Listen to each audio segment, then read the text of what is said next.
Welcome to the Good Enough Gaming Podcast, where a bunch of 30-something nerds talk about all things gaming. Like, we are your average enthusiasts that try our best to dive into all the games, shows, and movies that we love to indulge in. We celebrate our favorites, and we make fun of the few duds along the way. I'm your host, Kyle. I'm joined by Darrell, Trevor, and Jordan. Here is a taste of what you can expect from our bullshit today. I love Mortal Kombat. I love it. Darrell's gonna Kuma.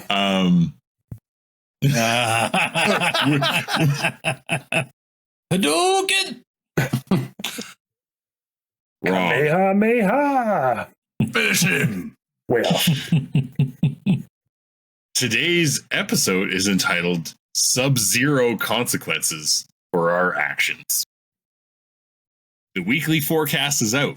You can expect rain, smoke, lightning, fire, and time sandstorms. So build your Barak-ades. Oh, that was a bad one, Darrell. And get ready to weather the storm. It's going to be brutal, but you'll love every bloody minute of it.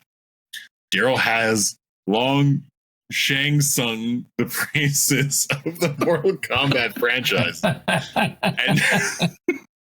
And now we get to Lui-K forward to hearing all about the latest installment into the series with Mortal Kombat 1. So it's time to Mortal Kombat your inner demons with all of us here at GEG and talk about this game and other fighting game franchises. Jesus Christ.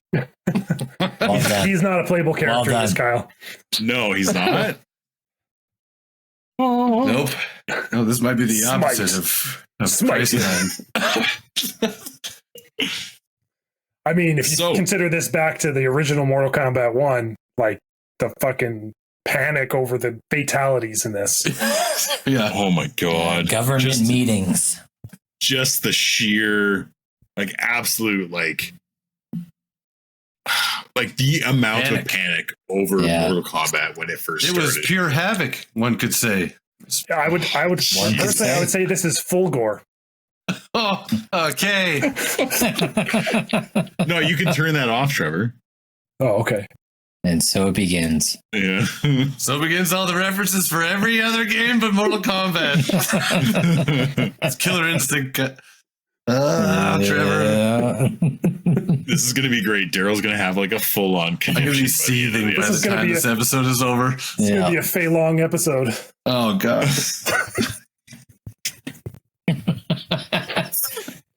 In case anyone's wondering, it hasn't heard our previous episodes about Pokemon. Kyle knows nothing about Pokemon, so all he does is make Pokemon puns to pass the time. This is my Pokemon. Mortal Kombat and fighting games is my Pokemon, so this is your fight song. Strap in and strap on.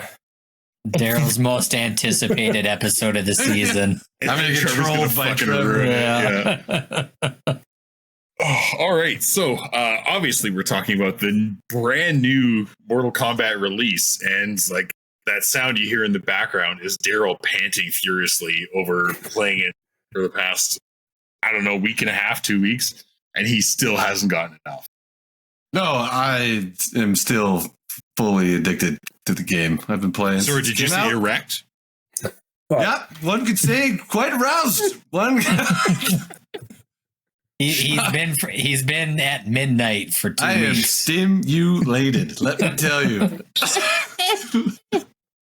It's gonna be a rough one. Yeah. Oh boy. So, Darrell, I know, like, Darrell, you picked it up day one. Day one. I actually got it a day early. Which that doesn't happen often at all. Which doesn't happen often when you have something mailed to you. I was expecting it 4 days late, and I got it a day early. So I was very pleasantly surprised. Yeah. Shout out to Best Buy.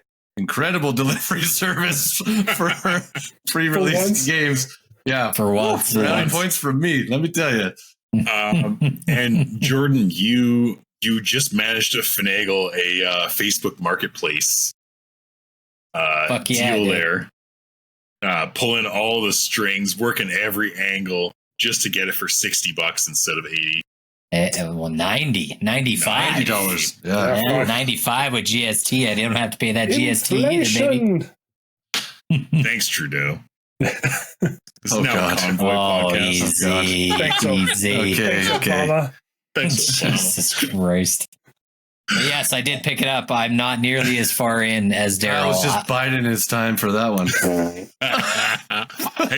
Hey, why are you playing a trump card, bro? Oh. So Darrell, can you give us like what is, because obviously there's like the back in time, there's the big reveal of like it went, they had the clock that went from 11 to 1.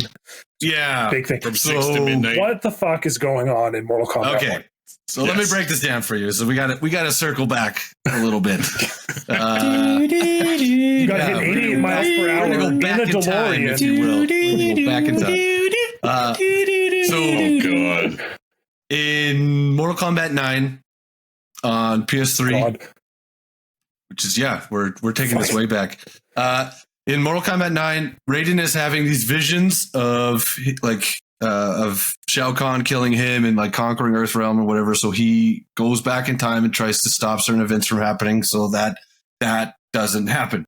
And what really happens is that's the first full reset of Mortal Kombat, is Mortal Kombat 9.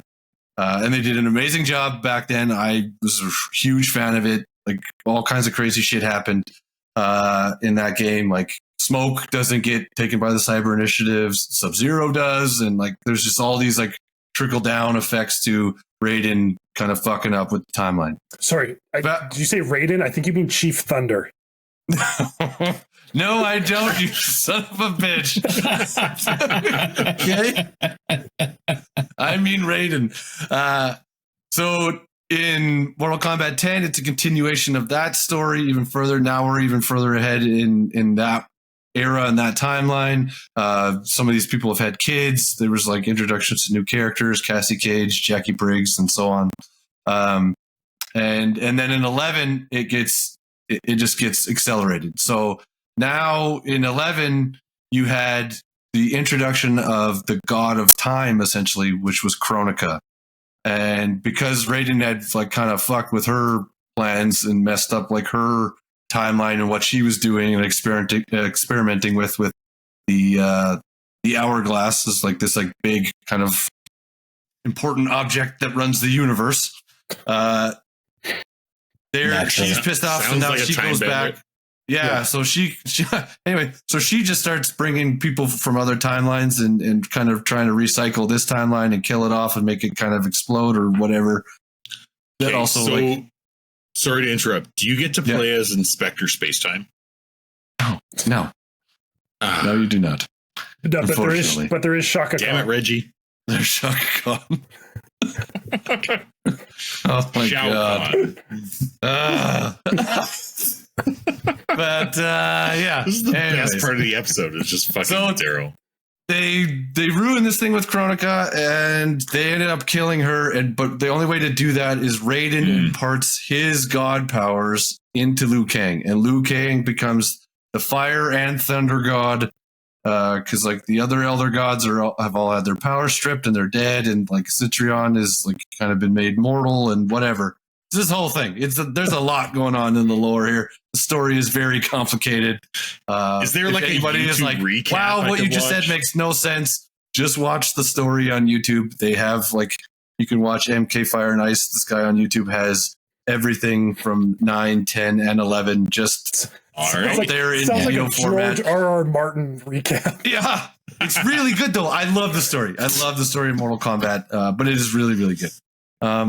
Anyways, so Mortal Kombat 1, which like should have been Mortal Kombat 12, is another complete reset. But now it's because Liu Kang is looking after the hourglass. He is now in charge of like all the timelines and time, and is like looking after the realms. So he restarts everything from scratch and has just made like a new timeline with kind of characters that we know, but maybe some twists on some things and some different situations, making balanced timeline and kind of his image in what, you know, he believes is going to be proper for kind of the realms, maintaining balance and not necessarily peace, but just like whatever. But you'll notice as you play in the story of Mortal Kombat 1, like it doesn't matter who's in charge.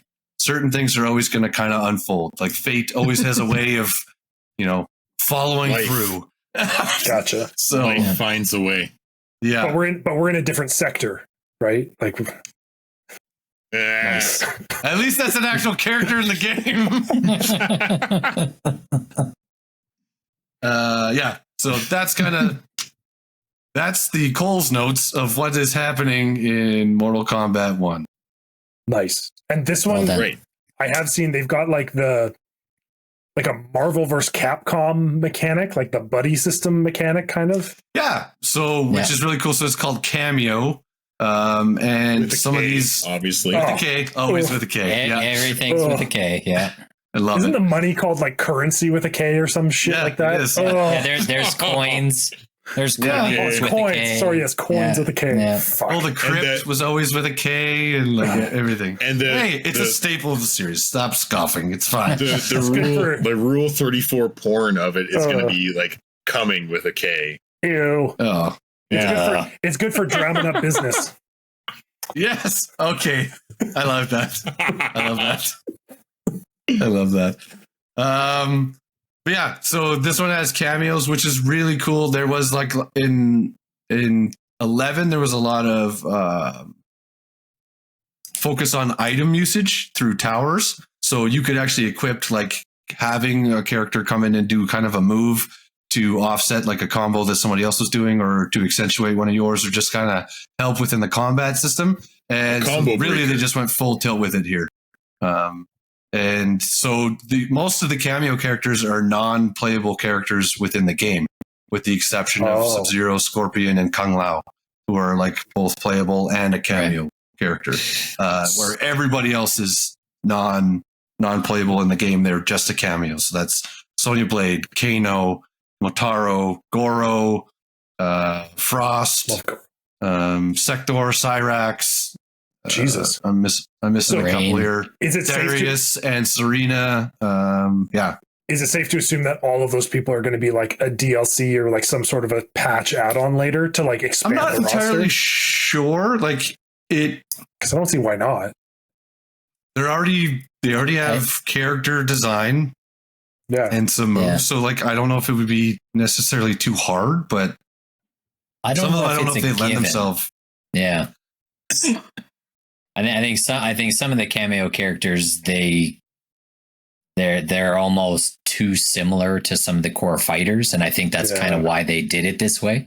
You still get that fan service of having these characters in there, but you don't just have these two competing characters kind of like overlapped each other with the abilities and kind of their move sets. Classic Mortal Kombat with the same 4 robots with different colors. We've all reskinned. Yes. We've all reskinned enemies. It's not a new thing. Every game does it. It's fine. Yeah. At least the ninjas all represented like a different element in the world. Like that was the nice thing. All the different colors. Their element. Yeah. Now, Darrell. So I played Mortal Kombat 11, and then they also had the Aftermath expansion with that as well, which kind of wrapped up the story, brought back Shang Tsung as well. Also, kudos that they brought back the Shang Tsung actor from the movies. Movie. Awesome. To do like the mocap so and everything. good. Fucking perfect. Your soul is mine. Yeah, so good.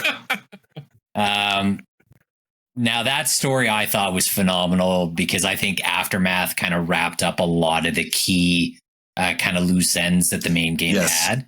How would you rank the story of this? Because it is a reset.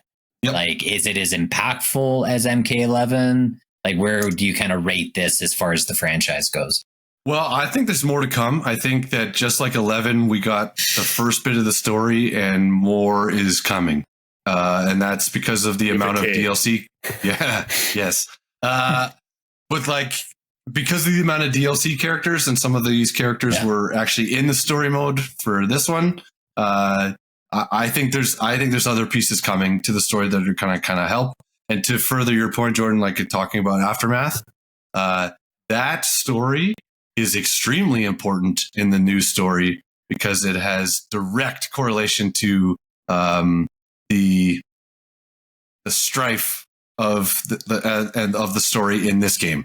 Right. That is like that piece with Shang Tsung from Mortal Kombat 11 and the arcade story endings from 11 have greater weight than anyone could have like foreseen in this game.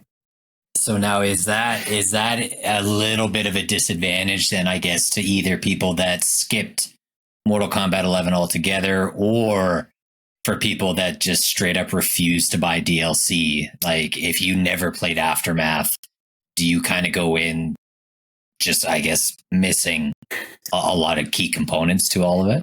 If you didn't play the Aftermath story, you won't quite understand the entry point of the story for one of the main villains in the story arc for Mortal Kombat 1. I'm not saying much because Jordan hasn't played the story as much as I want to just divulge deep into this. Like, if you yell spoilers, I will just do this, and then you can talk away. Okay. The bad guy is the invertebrate cowboy. Scorpion. Yes. So, spoiler alert. Okay. Somebody give me a thumbs up when I put my headphones back in. So, spoiler alert. So, the overarching villain along the way, as you're kind of going through the story, you think that Kronika has returned, but really it's Shang Tsung, who is coming from another dimension where he is the timekeeper and lord. And so instead of Liu Kang, and so he comes in and is like trying to wipe out Liu Kang's timeline and ruin his. And Kyle's just accentuating all of this for Jordan, but so he comes in and so the arcade like tower ending that you get for Shang Tsung from Aftermath when he was added as a character in Mortal Kombat 11 is the kind of caveat for his entry into story mode into Mortal Kombat 1, which is really cool because they used to do that in the old games, and the fact that the arcade endings actually have value now, like the old games, is so cool. It's so cool. Yeah, you're good, Jordan. So you're saying there's a crossover. So you're saying there's a crossover event with Yoshimitsu, and he comes over, and you're gonna Yoshi meet my fist the next time I see you. No, actually, it's Huang, and he wants to Wang Chung tonight. Yeah, nice. I'm gonna murder Guest all of appearance you. from Jackie Chan. So you're saying there's Ken and Ryu team up. Hey, we'll get into the crossover events later on in the episode. Yeah, Vega, not just a protein powder. Yeah. Okay. So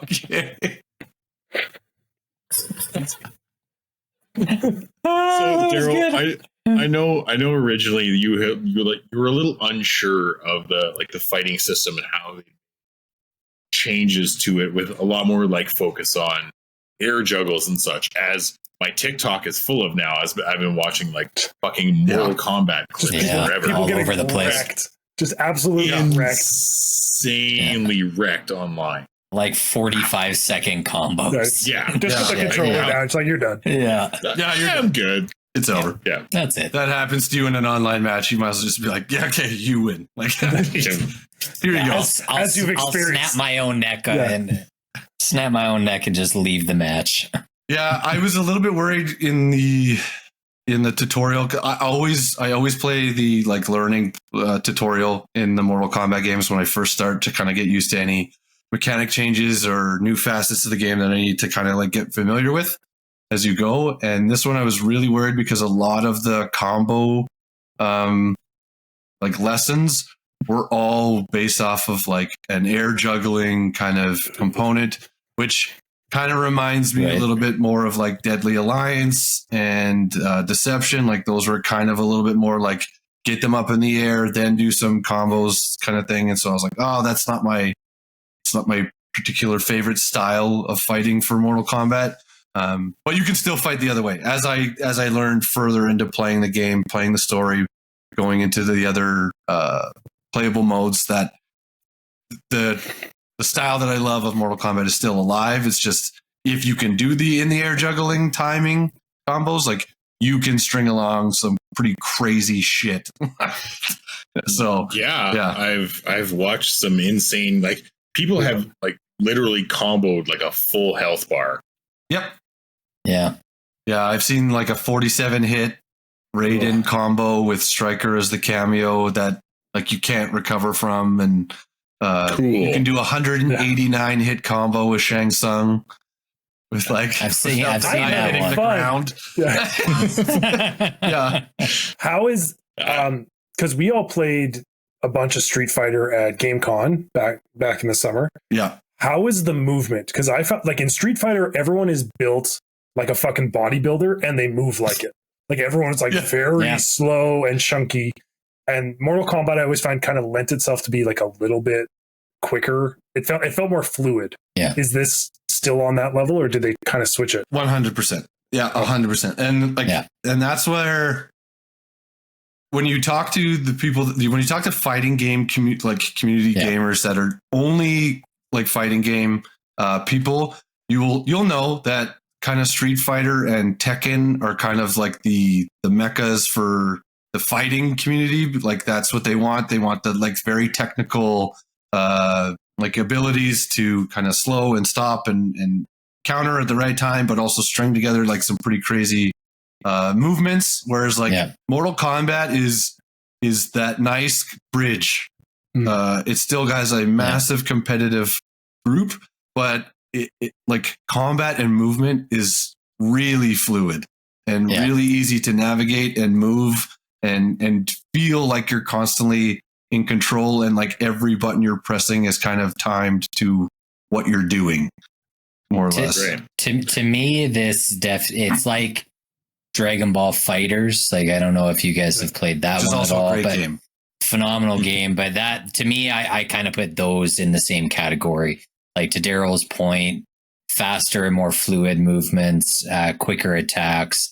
The thing I really notice, especially in MK1 right now, is like closing the gap on your enemy is a lot quicker, and there's move sets that allow you to close that gap really nicely. Yeah, that pissed me off in Street Fighter. That was awful. Yeah, like Street Fighter, like I've grown up with that franchise, playing with my older brother, and that is, I guess, let's say a limitation to that franchise is it is a lot more mechanical and almost like, for lack of a better word, almost turn-based. Like you're really reactive to what your enemy is doing. Whereas Mortal Kombat definitely gives you a little bit more freedom of movement, I guess is Mortal Kombat is the need for speed to like the Gran Turismo that is Street Fighter. Yeah, 100%. Yeah, 100%. Okay. And like there's for as far as I know, like the most competitive people prefer like the Tekken fighting model the most.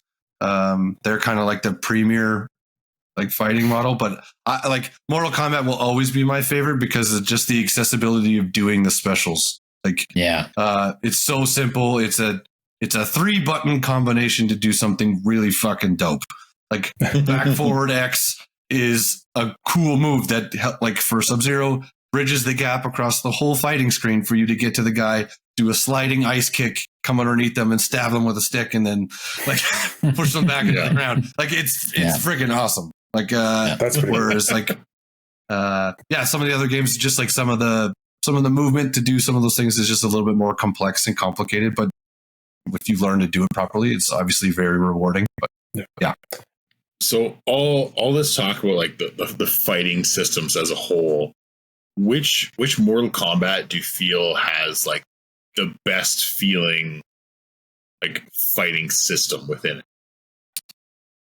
Oh, that's tough. The game has just evolved so much. Like that's the nice thing also about Mortal Kombat is they're not afraid to try different things. Like NetherRealm Studios has never kind of like pigeoned themselves into like one thing. So I don't know.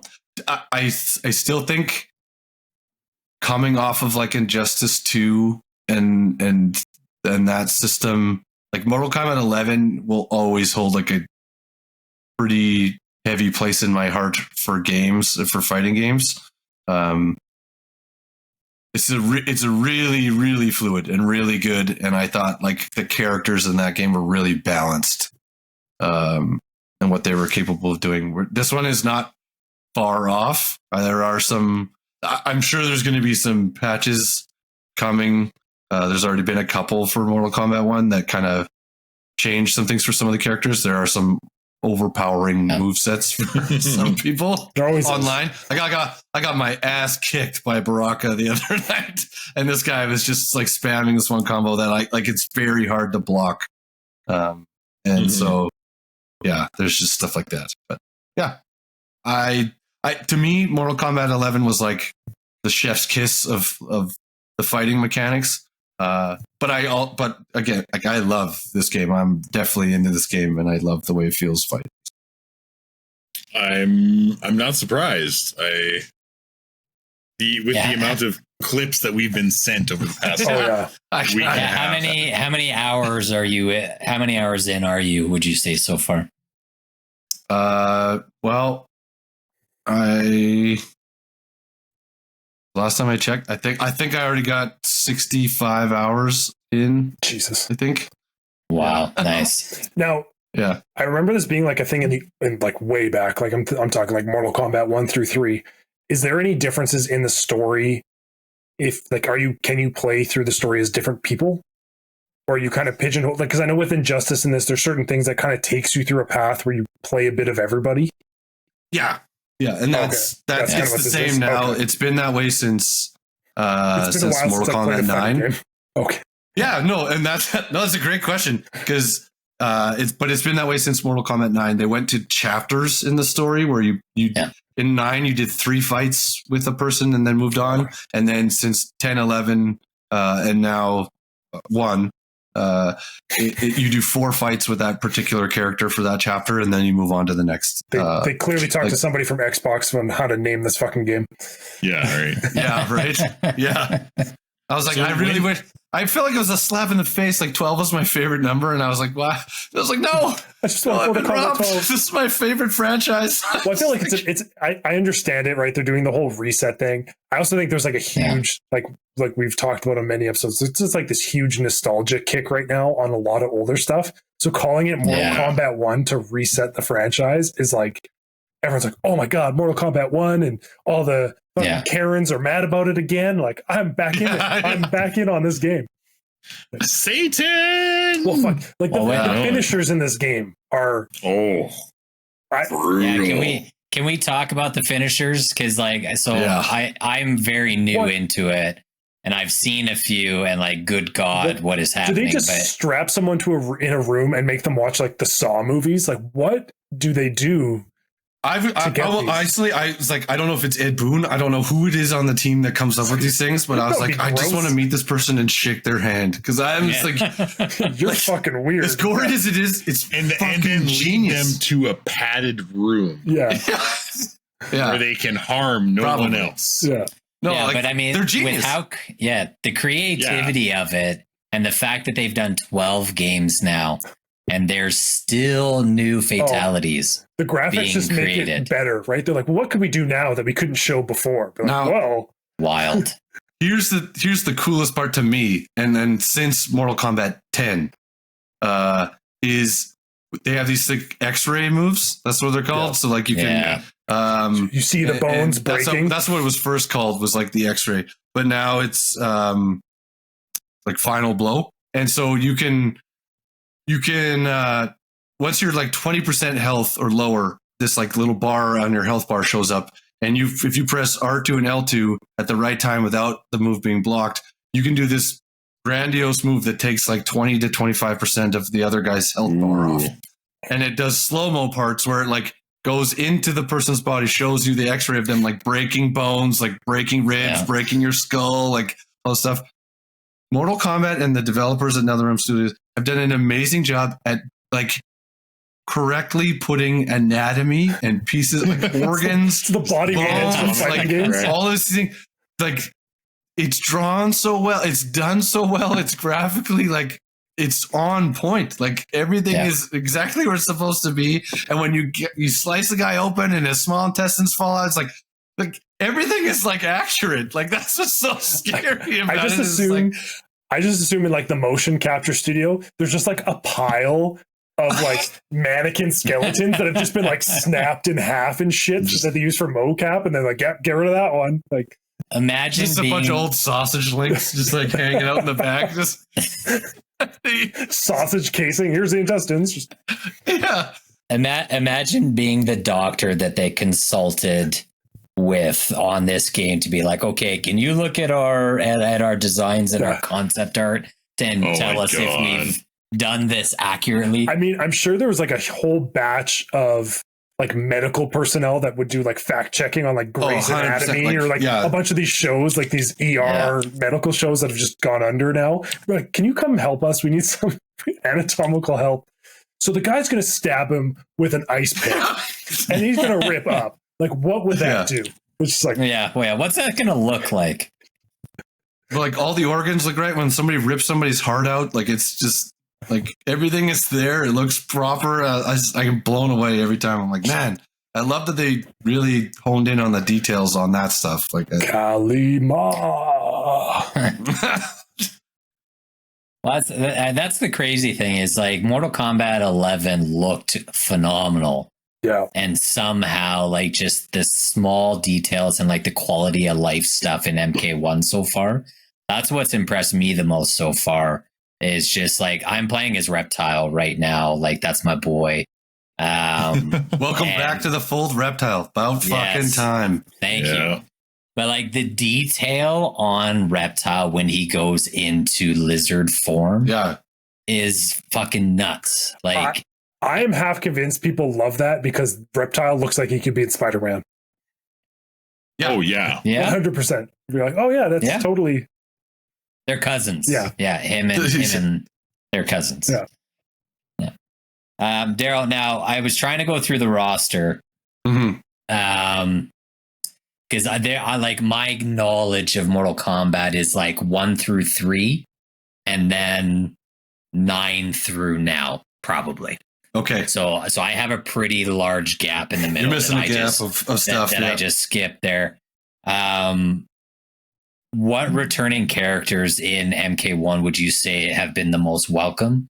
And then are there any like, because I'm assuming there's some brand new characters on this roster that haven't been in Mortal Kombat before, or have they all been? They've all been in games before. Yeah. Okay. So which ones would you say you're the happiest to see come back? I was super happy to have Havoc back. I was super happy to have Raiko back. Ashara was kind of like weird. I wasn't really expecting that one so early. It's like Tanya being back is also like makes sense to me. In New Edenia. I'm just trying to think like kind of what else. Like Geras is the newest character created. Yeah. He's exclusive to 11. So like him returning is like he would be considered new. But another nice one is Natara. Like she got a nice cameo in the Mortal Kombat movie.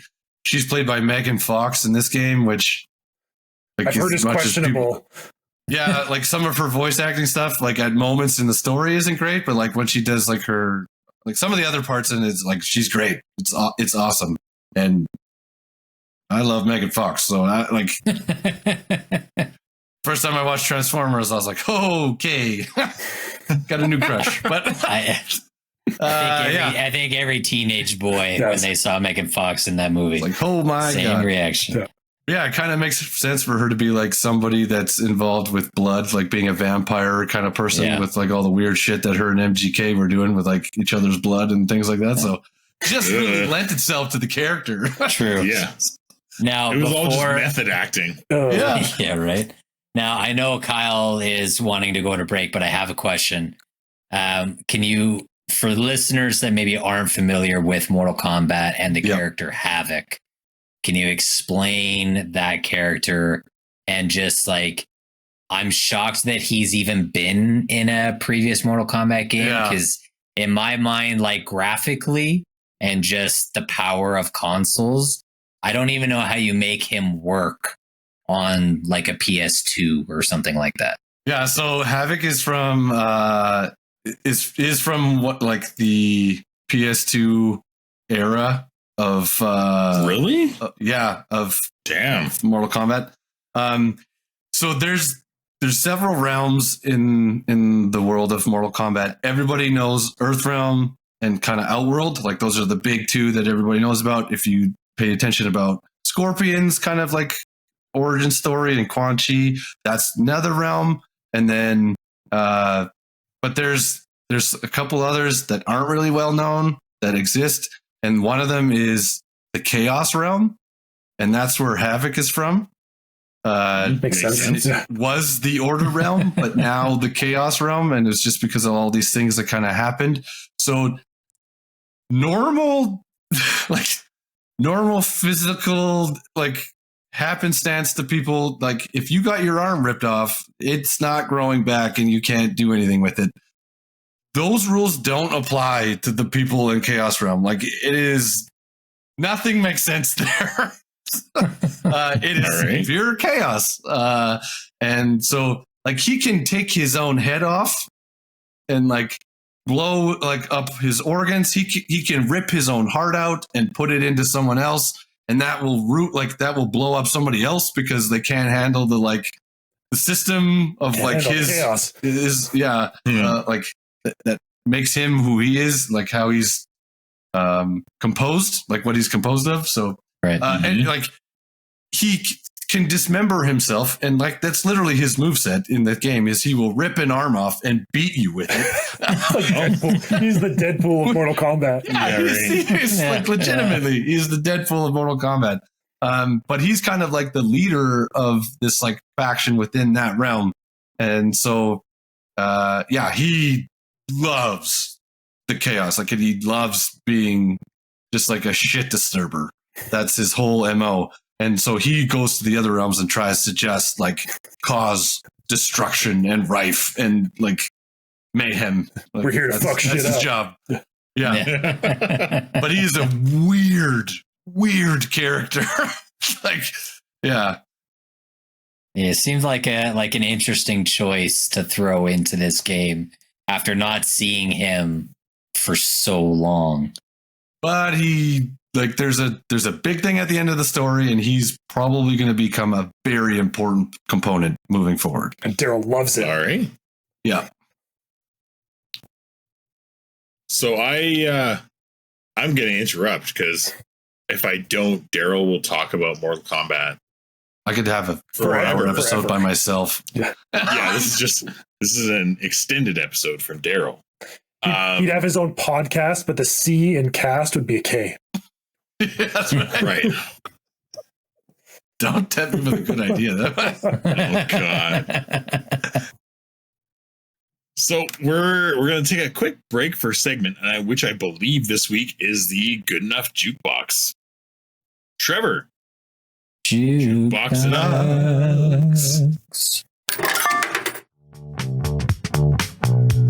Good enough Jukebox. All right, this week, this is funny. This actually ties in a little bit to what Jordan did last week in regards to games that kind of got shit on when they got released. And then now they've gotten a bit better. They've maybe fixed themselves. They've done the right thing amidst Jordan's chaos, whatever's going on over there. Sorry, I apologize. So this week, this is a special playlist that's on Spotify right now. I think it's a sponsored or however they partner with people. And this is for the new release of Phantom Liberty for Cyberpunk 2077, which is the new DLC that just came out, along with all sorts of fixes. I mean, the game is not perfect, but it is getting better. But between the anime that was on Netflix and the game, the mix of music they've put in is just unreal. Like, they've got some really cool, I want to call it like indie hip hop, like some really weird, funky hip hop. You obviously get your like techno kind of stuff in there, and then like some like same thing, strange, like really new age rock music. So that there's the whole Spotify playlist for mostly Cyberpunk as a whole, but with Phantom Liberty coming out, same thing. If you just kind of want like a different mix of music, like go check that out, because it's out there.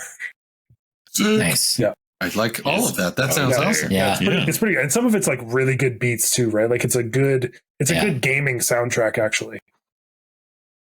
That whole mix it up so much with the genres. That's it's very It's like we're not in the future, so how do you like project this like futuristic mentality? So there's a lot of like really interesting music that's in there.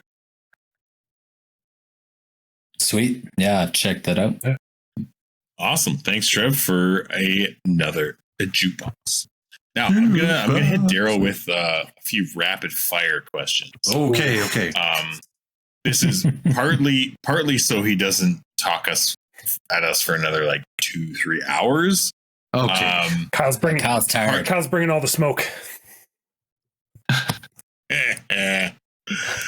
right. Ready. Yep. Which Mortal Kombat has the best story? Ooh, which one is the best story? Oh man, it's got to be 9 or 11. It's got to be. Never Forget. Yeah. Whoa. Oh my god. Yikes. I mean, it's been quite a while. Yikes. Yikes. I'm just saying, never forget. If you could cross over Mortal Kombat with another series genre, who would it be? Well, they already did DC when they did Mortal Kombat versus DC Universe, which was phenomenal. And good. I would love another one of those, honestly, especially if they're not going to do Injustice 3, but I would love another one. Don't you dare say that. If it doesn't happen, George, you shut your mouth, Darrell. I would like to say that would be a bloody roar. Oh, what a great fighting game, though. I love that franchise. That's a good one, yeah. I love Does that it fill you with primal rage? It does. Yeah. Gives me a bit of vertigo, though.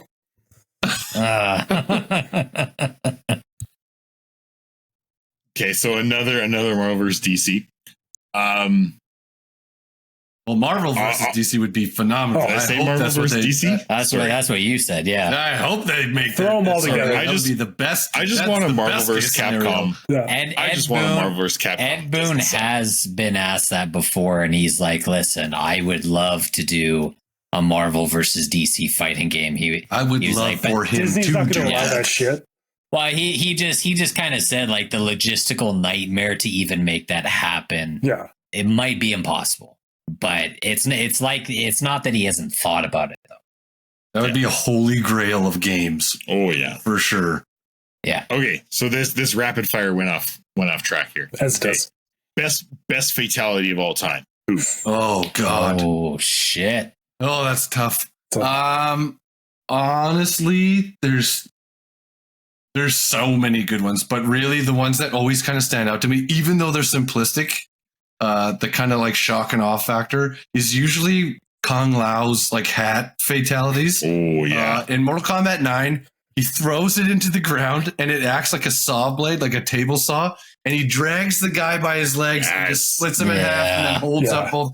That is like one of the craziest fatalities like I've ever watched. But some of the other best fatalities are probably like Ermax, like when he actually gets to use his full telekinesis powers and like just mangles people up. It's pretty insane. It's gruesome. Yeah.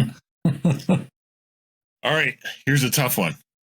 Best Mortal Kombat DLC fighter that isn't part of the main universe. Oh shit! They've had So a lot specific. of They've different had a lot of Yeah. DLC. cameo. A lot of fighters. crossover. It's like, well, Jordan's not like Jordan's going to agree 100% with me. It's Spawn. Like, Yes, sir. that is the best. That's the best character that they ever put in one of these games to kind No of question. like be a part of that.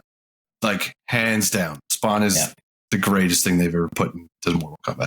Shout out to Todd McFarlane. Yeah. What if you're not going to play as like a Nicki Minaj or a Snoop Dogg if they? No, Sorry, that's wrong franchise. What about Inarius or Lilith? Oh god, no. Okay, favorite all-time fighter. A Sub-Zero is my favorite like character since I was a kid. I can't even explain to you why. It makes no sense logically for me when you look at like my history of favorite characters and everything else. I've always, when I was a kid, was like red is my favorite color. Dragons so and red fire. was everything. Yeah. Dragons and fire. Yeah, like that's red, dragons, fire. Like that's me in a nutshell. All the opposites of what Sub-Zero is. So like it makes no sense but ever since Mortal Kombat 1, even though Scorpion was related to the element of fire and had fire moves, like Sub-Zero has been my favorite character in the game. you don't have any say about the other like meteorologist players. You know, you've got Frost, Chinook, Smoke. You know, Rain. yeah. Yeah. Oh, Jesus. No, I'm full Team Sub-Zero. All right. What's better, Street Fighter or Tekken? Ooh. Oh. For me, it's Tekken. Tekken is to me a more complete game that offers different facets that Street Fighter just doesn't have. But I would say, like when you look at the kind of the impact of the gaming world, like Street Fighter is, I don't know if there's anything better than Street Fighter for that. All right. I don't think you have a fighting genre as big as it is if Street Fighter doesn't take off the way that it did. True. Yeah, 100%. That's fair. If you met Ed Boon in public, how long would it take you to be crying your eyes out? 3 seconds. That is enough time for a tear to form. If there was another franchise that you would love to see Ed Boon take the helm of, what would it be? Oh, man. Oh, that's tough. Like, he already did Injustice and like all of that. So, like, Obviously you'd love to see another Injustice. I would love to see another. Yeah. I have 1,700 hours played in Injustice 2. So I'm sorry, what? Yeah. yeah. So Can someone needless to say, yeah. Someone calculate how long 1,700 Dude, that game is so Some math. fucking good. It's so good. It is so good. I guess if he could take on anything else, That's 71 days. That's just shy of Yeah, 71 days. By the way. I did that. I respect that. I played that game for a whole year. So That's fair. I mean, you have the platinum in that, right? Yeah. I do. That not very many people have. You know what's interesting? Like they did. So Street Fighter, they used the Street Fighter like build for Power Rangers Power of the Grid. Like they used the entire system for that game. Yeah. And like I don't know, the Power Rangers have all kinds of cool moves and different things. I was like, it would be dope if he could look after something like that. But otherwise, like just like a resurgence, like I would, like Trevor already made the joke for it, but it's like I would actually love a new Bloody Roar. Like Yeah. Or even lose my mind. Primal Rage would be sick too. Yeah. yeah, like I would love a new Bloody Roar. Like and we for talked about it with look after it. Joey a couple weeks ago. Like a new Ninja Turtles Ninja Turtles fighting game. Yeah, Tournament Fighters like would be sick. That would be dope. Yeah. This one would be a bit of a reach for me, but the franchise that came to mind just for the being gruesome and dark would be Castlevania. Like a Castlevania fighting game by NetherRealm. because that would just lend itself really well to being super gory and like ripping dudes to shreds. Lots of whips and chains and Yeah. But chains and whips. Jordan's in his S&M era. There's some pretty sweet lore in Castlevania they could pull from. There's lots of different characters and there's castles. There's veins. Jordan, could you put your like daddy leather necklace away, please? I'm here for the dodgeball tournament. Thank you. You must be daddy. Or like, well, like he's gonna be in the game, but like if they did an entire like Invincible franchise of fighters like against each other, like so like Omni-Man's gonna be in boys. there. But, Oh god, yeah, like it'd be a weird fighting game. Yeah, it would be. you got killed by a guy shrinking down that crawled into your penis and exploded by sneezing. Like that's a fatality. Like, That'd make for some. that show was crazy. There was some fucked up That fatalities. show's fucking nuts. Yeah. Is there? That show was nuts. I'll jump in, but is there anyone missing in this game that you think should be in the game?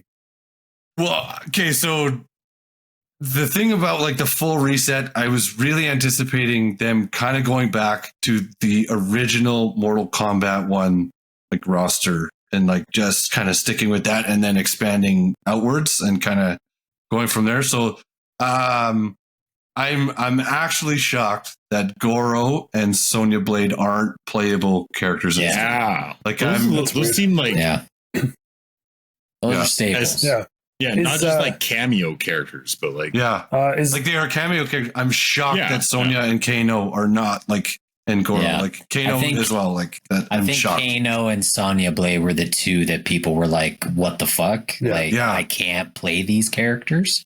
Do you have is the Earthworm Jim of Mortal Kombat in the game? Jax, like completely useless without his arms. So and he's suit? also just a cameo character. Oh, But that's okay because like Jax isn't again. Jax is a Mortal Kombat like 2 and 3 like edition character.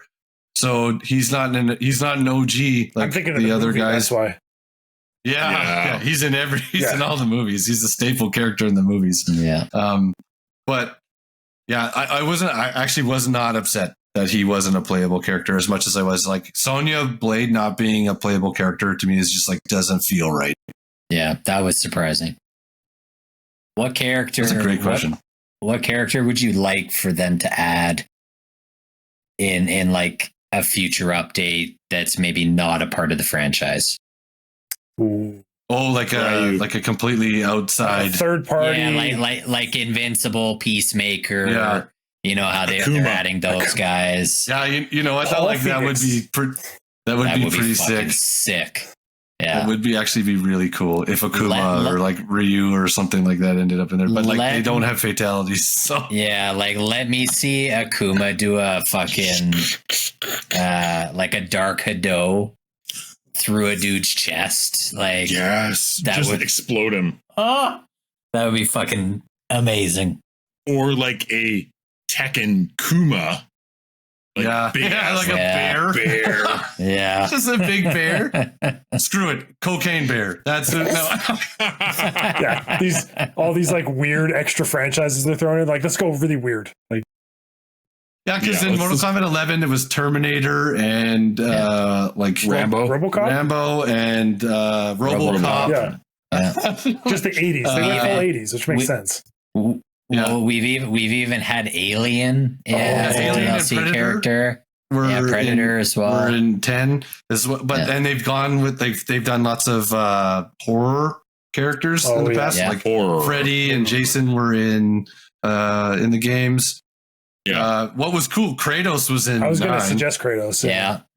So Kratos was. His fatalities were also sick. They should add awesome. Doom Guy. Doom Guy has some sick fatalities. Yeah, that would be sick. He rips dudes in half. He does. It would be fun, like just like for throwback's sake, like throw in Duke Nukem. I was gonna say Ash from Evil Dead, like just Ash from Evil Dead. Ash from Evil Dead, yeah, like Duke Nukem would be wild. Duke Nukem would be fucking hilarious. Sick. His flat top, just the voice acting alone. Yeah. Oh man, that'd be meant. there is talk about like other horror characters coming into this one, like Leatherface and that's made a weird resurgence. And even the doll from Saw was like one of the things that was like possible. That's gonna be one of the possible thing, and I was like, that would like honestly, if that was a playable character, that would be fucking terrifying to watch. The doll from Saw like coming in on a little tricycle. I feel like that would be like the odd job of Mortal Kombat because he'd be so tiny. Yeah. No odd job. Yeah. But just imagine getting like full health barred by a fucking Saw doll. Yeah. And his fatality just goes to full screen. Be like, I want to play a game. Like, But I would imagine it was like it'd be like the pig face people that like kidnap everyone. I'd imagine like that's who's probably going to be the actual character, and Jigsaw is just like a little added bonus. Something they said. He's part of your like special move or something. Yeah. It's like Claire Redfield in one of the Marvelverse Capcoms where like she like summons the zombies. But that's it. No. Yeah. That'd be sweet. I don't know. There's like it's hard because you have to introduce a character that's not afraid to like kill something, so you can't like choose some of these sort of like softer franchises that don't really do that. Yeah. Right. That's why Spawn was so good. That's like he's the perfect fit. Marvel really like if they could get one Marvel character, like it should be Wolverine or Deadpool. Punisher. Like, those would be great characters. Yeah, Punisher. Punisher. I'd say those are the top three, but Disney's never going to fucking allow it. Or Blade. No. Oh, Blade. I think. Blade would be a good one too. Blade would be sick. Yeah. That's a good idea. I've got one more question, just because I've been playing through. And like, I'm so used to Mortal Kombat 11 that almost had too much to do. And I understand that like, you know, that you're talking about a game that had 2 years worth of content dumps versus Mortal Kombat that's just come out. But like, and I know they're going to add to it, but what type of game modes or content would you like to see them add into this game? Because like the invasions mode's great, and we actually haven't talked anything about invasions mode. We haven't even talked about that. But like that's great, and then you've got the story mode, but that's really it for like single player. Well, I guess in towers, but like, is there anything specific you'd like to see them bring? Yeah, the towers is like back to classic. Like it's just you got your 6, your 10, your like 15, and then your endless survivor and like whatever towers. Like that's prototypical to the franchise, and those are back, which is nice. I actually missed the AI fighting piece, so that was in 10 and 11. 11 really accentuated it, and I really missed that. I missed the quick battle, set tendencies, set some moves, build a team, battle against somebody else, see if you win. Like, see if you have the right build to kind of beat somebody else. I missed that component of the game a lot. I really enjoyed like kind of playing with those variables and seeing what worked, and that was a huge selling point for me for Mortal Kombat 11. So I was sad to see that go. I'd like to see something like that. Because you could play from your iPad when you weren't exactly at your TV. Let's not bring personal experiences into this too much. Okay, it's neither here nor there. I don't want to be exposed here. Okay. Hey, Darrell, I see you bought a PS Portal. What's that all about? It'd be like the only useful thing I could ever use that for. But I'm number one. Yeah, no, I missed that. People were upset about the crypt not being in there, but I am actually a big fan of it not being in there. Yeah. Yes, with crypt being replaced by invasions is the best move they've done. And so just for anybody that's like not familiar with what the hell we're talking about, invasions mode is a new thing for Mortal Kombat 1 that basically puts you onto different realms within the known universe of Mortal Kombat, or areas within the realms. And it builds like a board game kind of mapping. And every tile that you can travel to has a fight on it. And you have to beat that fight to travel to the next spot. Or like choose there's some of them have multiple directions you can choose to go, and there's hidden chests and hidden fights and all kinds of stuff on every on every map. There's puzzles to solve and stuff. But what an amazing mode. At first I was like, oh, I don't know, like whatever, this seems tedious. The more I played, the more I was like, this is the best thing they did in this game. This is the best new piece to this game. I'm a huge fan of it. It's an excellent replacement for the crypt because it literally is a tracking device to show how much content you've gone through. It's really easy to navigate. It gives some customization for the AI pieces I was missing, like equipping talismans and relics that like give you bonuses for one thing, but a disadvantage in another. Like you can level up your characters and decide what stat breakdown you want to put those points into.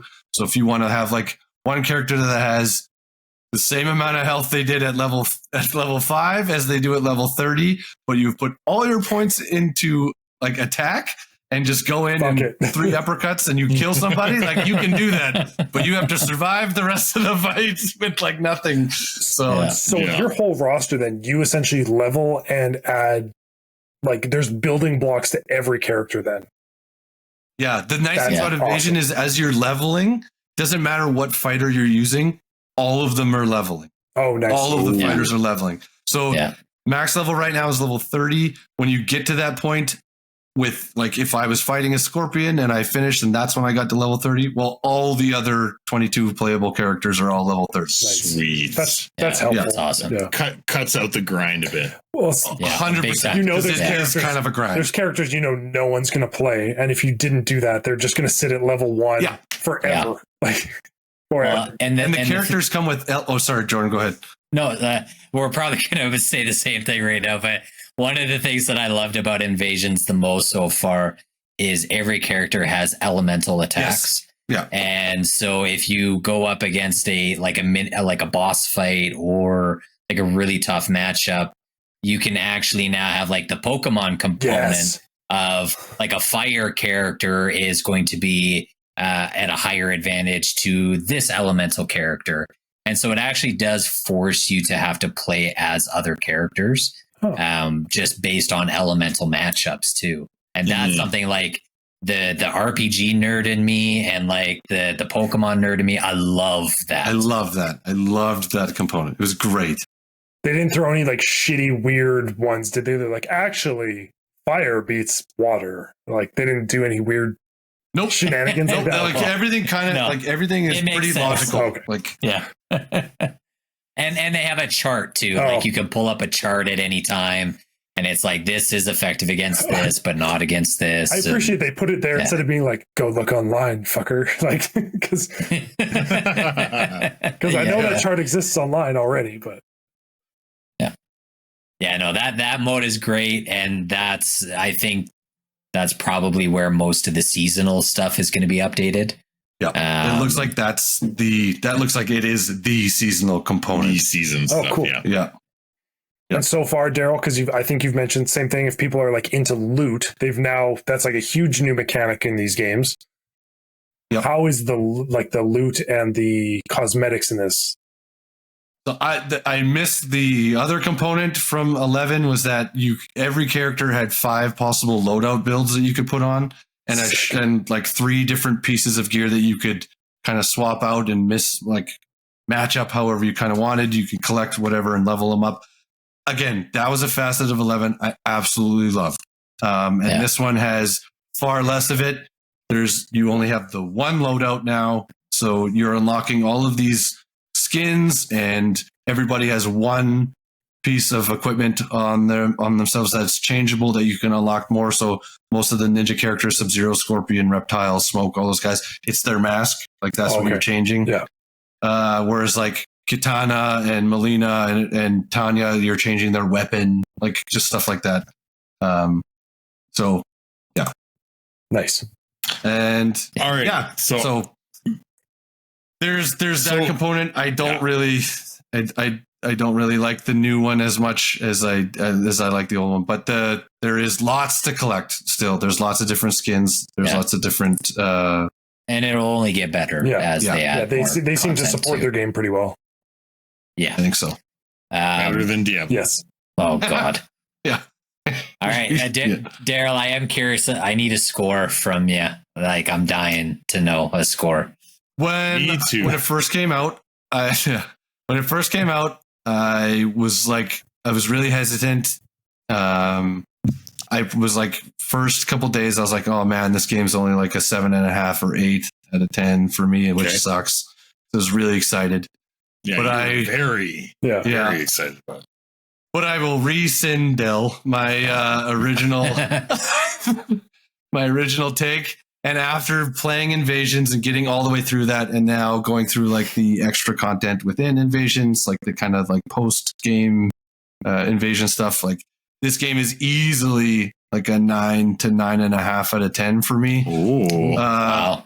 Because the Invasion saved all the missing components that I loved from the last few games and stuff that NetherRealm had like released. That's not just Mortal Kombat, but like it made up for it in spades. Like, and so Invasions has been a really, really good addition.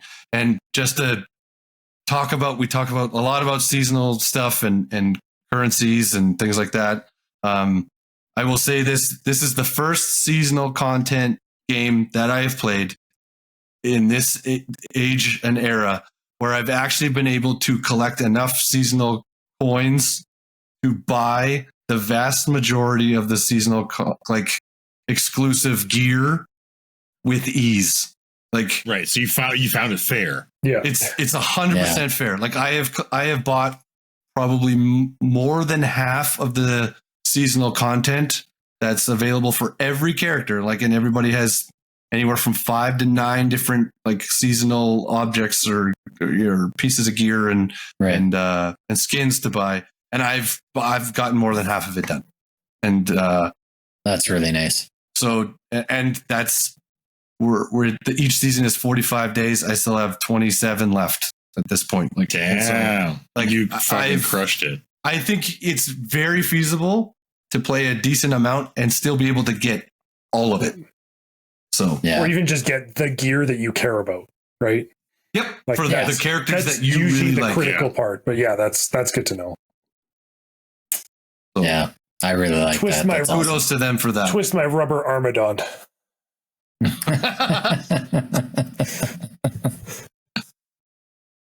Score. Did we get a score? Oh no, you got a score.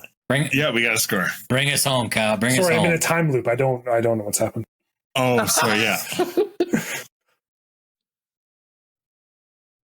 Oh, so with everything in that game, with the fighting, with the gore of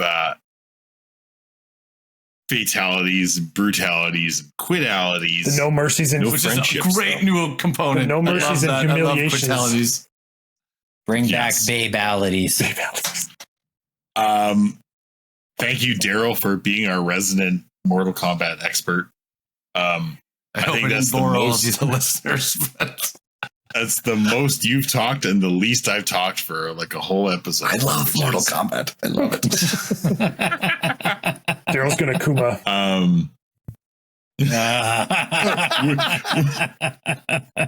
With a K. Yeah.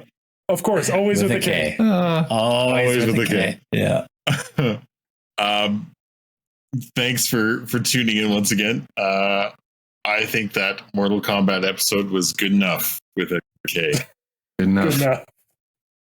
Good enough. Thanks for tuning in to this week's episode. Make sure to follow us on Instagram, TikTok, and YouTube for more content. We also invite you to write an email or join us on Discord to talk about anything from our episodes or something else you would like to discuss in the future. Please subscribe to the Good Enough Gaming podcast on Spotify, Apple Podcasts, or wherever else you listen to your podcasts. And remember, we might not be great, but we are good enough.